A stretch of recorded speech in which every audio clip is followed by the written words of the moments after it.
Hai guys, kembali lagi di PI Travelers, channel yang ditunggu dan paling dinanti karena akan membuat kamu semakin pintar dan menjadi smart travelers. Kali ini kita akan membahas salah satu mahakarya buatan manusia, yaitu berupa kanal yang berada di benua Afrika dan benua Amerika. Wow! Amazing! Baiklah, langsung saja. Berikut adalah perbedaan terusan Suez dan terusan Panama. Namun, sebelum itu kami mengingatkan untuk subscribe channel ini, like, komen, dan klik lonceng untuk mendapatkan update terbaru, fakta unik, dan hal menarik lainnya.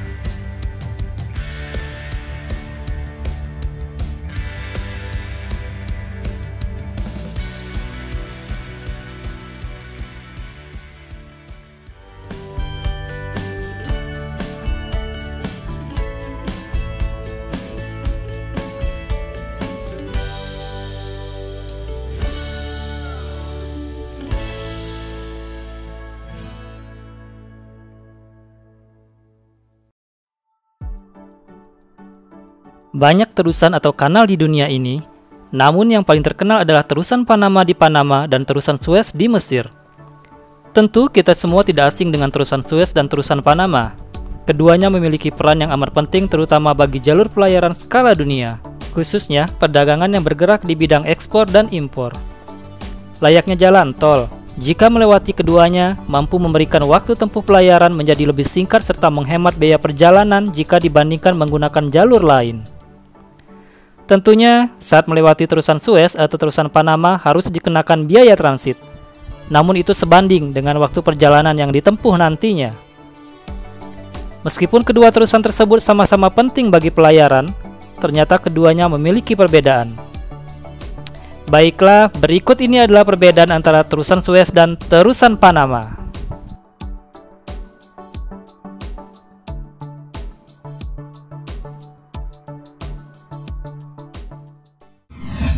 Cara kerja terusan.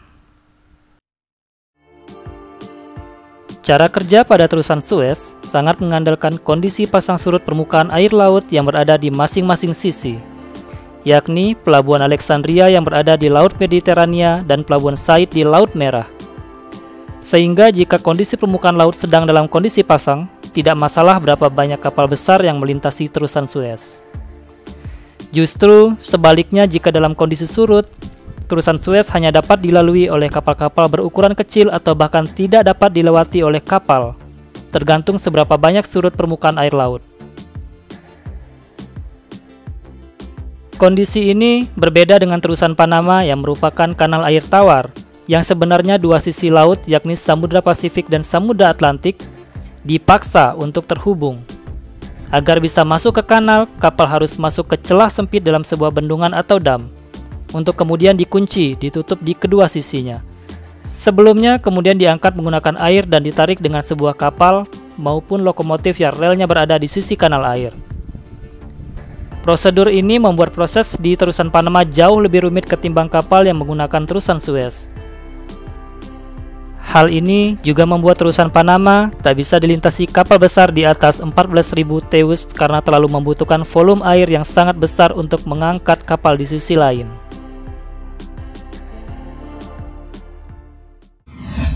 Cara masuk dan antrean kapal.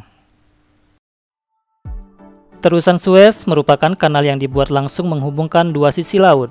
Hal ini berbeda dengan terusan Panama yang memerlukan bendungan. Pengaturan antrean kapal pada terusan Suez relatif lebih sederhana. Jika persyaratan dokumen telah terpenuhi, kapal dapat memasuki terusan Suez dengan mengatur jarak antara kapal satu dengan kapal lainnya agar tidak terjadi tabrakan. Sementara di terusan Panama, kapal yang ingin memasuki terusan Panama harus melewati celah sempit di setiap sisinya secara bergantian. Karena lokasi terusan Panama berada di atas bukit, setiap kapal yang masuk atau keluar akan dinaikkan atau diturunkan secara bertahap, kemudian ditarik menggunakan kapal tunda. Hal ini membuat antrean kapal di terusan Panama lebih lama. Selain itu, terusan Panama juga memiliki danau air tawar di tengah lintasannya. Danau ini yang kemudian digunakan sebagai tempat bersandar kapal selama menunggu antrean.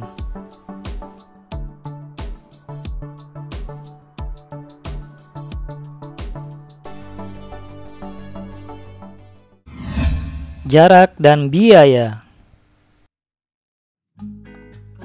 Dahulu, sebelum terusan Suez dibangun, kapal-kapal dari Teluk Persia yang ingin berlayar ke Eropa Utara atau sebaliknya harus berlayar selama sekitar 24 hari dengan jarak tempuh mencapai 21.000 km mengitari benua Afrika. Dan saat ini, dengan adanya terusan Suez tentu menyingkat waktu perjalanan kapal dari lokasi yang sama dengan waktu tempuh selama 14 hari. Hal ini disebabkan jarak pelayaran telah dipangkas menjadi sekitar 12.000 km saja. Biaya yang dikeluarkan untuk melewati terusan Suez tentu disesuaikan dengan jenis kapal, berat kapal, barang yang dibawa, dan lainnya. Tentunya kapal-kapal yang melewati terusan Suez sebagian besar merupakan kapal berukuran besar seperti kapal kargo, kapal pengangkut bahan bakar, dan lainnya. Meskipun begitu, dengan melewati terusan Suez, biaya perjalanan kapal menjadi lebih hemat sekitar 40% dibandingkan jika harus mengitari benua Afrika. Pendeknya waktu perjalanan juga membuat biaya semakin efisien karena penghematan BBM. Sebagai contoh, terusan Suez menghemat biaya perjalanan kapal dari Rotterdam, Belanda ke Mumbai, India sebesar 41%. Sementara itu, terusan Panama sangat membantu kapal-kapal yang ingin berlayar dari Samudra Pasifik ke Samudra Atlantik atau sebaliknya menjadi lebih singkat, yakni dengan jarak tempuh sekitar 13.000 km saja. Lebih rinci lagi, adanya terusan Panama membuat waktu tempuh kapal dari New York ke Los Angeles dan sebaliknya hingga 60%. Terusan Panama sama seperti jalan tol. Setiap kapal yang akan melewati terusan Panama harus mendepositkan sejumlah dana. Tidak hanya itu saja, kapal juga dikenakan biaya keamanan dan biaya pemakaian ruang lebih. Apabila uang yang didepositkan nominalnya melebihi biaya yang ditarifkan, maka uang akan dikembalikan 2 hingga 3 minggu setelah tanggal transit kapal, dengan catatan tidak ada biaya luar biasa.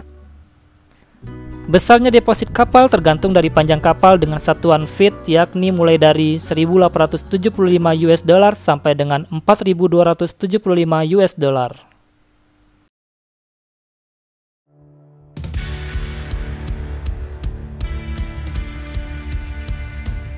Itulah tadi perbedaan antara terusan Suez dan terusan Panama. Semoga bermanfaat. Jangan lupa subscribe, like, komen, dan klik lonceng untuk mendapatkan update terbaru, fakta unik, dan hal menarik lainnya di dunia. Sampai ketemu di video berikutnya. See you!